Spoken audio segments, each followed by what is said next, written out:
உங்களுடைய பாடலுக்காகத்தான் இந்த அம்பாள் நான் உருகி கேட்கிறேன் என்று அம்பாள் கூறியிருக்கிறார். இது உண்மையானால், இது உண்மையிலே இது நடந்திருக்கு அப்படின்ற உண்மையானால் நீங்க இங்கே ஒரு பாட்டு பாடுங்க. இந்த பாடலுக்கு அம்பாளுடைய கையில் இருக்கக்கூடிய தங்க பூச்செண்டு, அது அவர் கையில தங்க கம்பியினால கட்டியிருக்கிறாங்க, அது அவிழ்ந்து உங்க மடியில வந்து விழும். விழுந்தால் இது உண்மை அப்படின்னு நம்பலாம் அப்படின்னு சொல்லிடுறாரு அரசர்.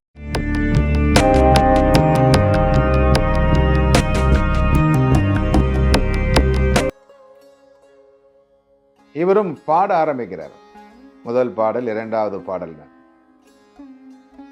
இவரும் அந்தாதி, உலகம்மை அந்தாதின்னு ஒரு அந்தாதி பாடுறார். அந்த கடைசி பாடலை பாடுகின்ற பொழுது ஒவ்வொரு பாடலுக்கும் அந்த தங்க கம்பியானது அவிழ்ந்து கடைசி பாடல் பாடுகின்ற பொழுது அது அவருடைய அந்த கவிராயருடைய மடியிலே வந்து அந்த பூச்செண்டு விழுகிறது. மலர்ந்த பூச்செண்டு. அம்பாளுடைய அனுகிரகத்தில் அந்த கவிராயருக்கு என்ன செய்வதென்றே தெரியவில்லை. அம்பாளை நமஸ்கரித்து, அதாவது அதுக்கப்புறம் அவர் நிறைய பாடல்கள் பாடியிருக்கார் அம்பாளை பத்தி. அம்பாளுடைய அனுகிரகத்தில் அதுக்கப்புறம் அரசர் அவரை எந்த விதமான இதுவும் செய்யாமல் கவி பாடுவதற்கு தேவையான அனைத்து வசதிகளும் செய்து கொடுத்து அவரை ஒரு வித்வானாக வைத்திருந்தார். நாம் எதை தேடி செல்லுகின்றோம் கோவிலுக்கு அப்படிங்கிறது தான். கோயிலுக்கு போய் நம்ம அம்பாளை நம்முடைய மனதிற்குள் கொண்டு வர வேண்டும். அதுதான் ரொம்ப முக்கியம். அம்பாள் கோயிலுக்கு போறோம், அவங்க என்ன ட்ரெஸ் பண்ணியிருக்காங்க, இவங்க என்ன நகை போட்டிருக்கிறாங்க, இந்த சீரியல் சம்பந்தமான பேச்சுகள் தான் நிறைய பேசுறாங்களே தவிர, அம்பாள்கிட்ட போனோம்னா அம்பாள் முகம் மட்டும்தான் நமக்கு தெரியணும், வேற எதுவுமே நமக்கு தெரியக்கூடாது. ஏன்னா மனசை ஒருநிலைப்படுத்த வேண்டும். அப்படி மனசை ஒருநிலைப்படுத்தி அம்பாளோடு நீங்கள் பேச ஆரம்பித்து விட்டீர்களேயானால் உங்களுள் இருக்கும் கடவுள் உங்களுக்கு நிறைய உதவிகளை செய்வார். முதல்ல இந்து மதம் அப்படிங்கிறது என்னன்றதை புரிஞ்சுக்கணும். தவறுகள் செய்யாமல் இருப்பதற்குத்தான் இந்து மதம் பயன்படும். முதல்ல உங்களை பக்குவப்படுத்தக்கூடிய ஒரு பெரிய விஷயத்தை இந்த இந்து மதம் செய்கிறது. நீ தவறு செய்யாமல் இருக்க வேண்டும், தினமும் காலையில் எழுந்திருத்து குளிக்கணும், இறை வழிபாடு செய்ய வேண்டும், நல்ல உணவுகளை அருந்த வேண்டும், தாய் தந்தையர் சொல்கின்ற சொல்லை கேட்க வேண்டும்.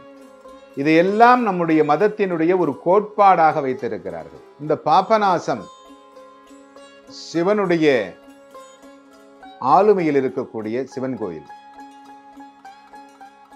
இந்த பாபநாசம் நதியிலே நீராடுகின்றவர்களுக்கு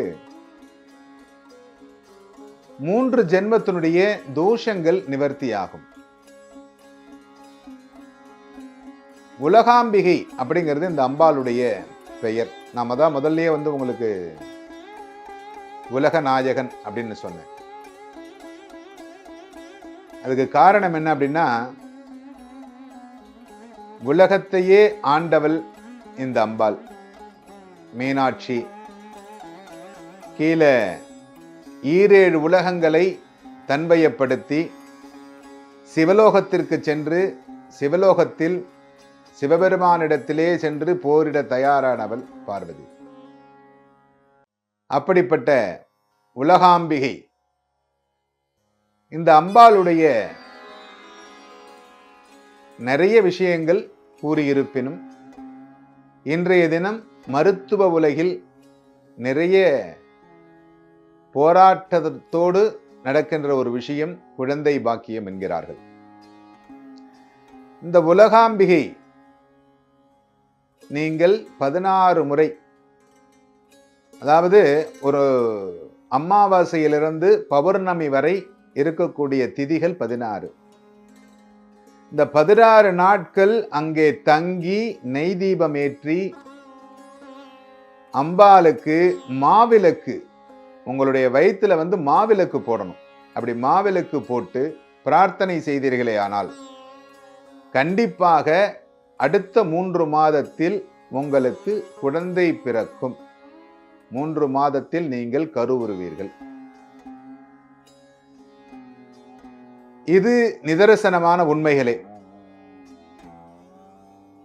அப்படி முடியல, என்னால 16 நாட்கள் சென்று அங்கே வழிபாடு செய்ய முடியாது.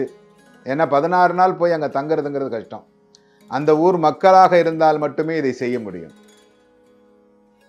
தவம் இருக்கக்கூடிய ஒரு அம்பாள். அதனால உங்களுக்கு பஞ்சமி திதியில பஞ்சமியா இருக்கணும். அப்படி இல்லை என்றால் பௌர்ணமிக்கு முதல் நாள் வரக்கூடிய திதியாக இருக்கணும். பௌர்ணமிக்கு முன்னாளாக இருக்கணும், பிரதோஷத்தன்று. இந்த 2 நாட்கள்ல போய் அம்பாளை வழிபாடு செய்து 16 விளக்கு 16 மாவிளக்கு